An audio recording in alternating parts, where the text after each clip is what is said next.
नमस्कार मंडळी. तर आता उन्हाळा आहे, सारखं असं थंड काहीतरी पे वाटतं.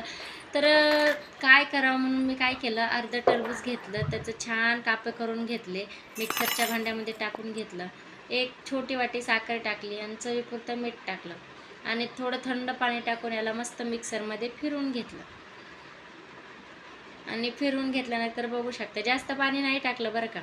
आणि छान चाळणीने गाळून घ्यायचं. गाळून घेतल्यानंतर बघू शकता आपलं टरबुजाचा ज्यूस तयार आहे. याच्यामध्ये तुम्ही दूध पण टाकू शकता, पण माझ्या मुलांना जास्त दूध नाही आवडत म्हणून मी नाही टाकलं. दूध टाकल्यावर पण छान लागतं बरं का.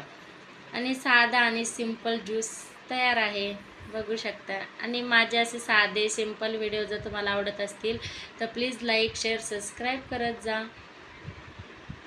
माझ्या मुलांना खूप आवडलं बरं का. यम्मी आहे ना, यम्मी.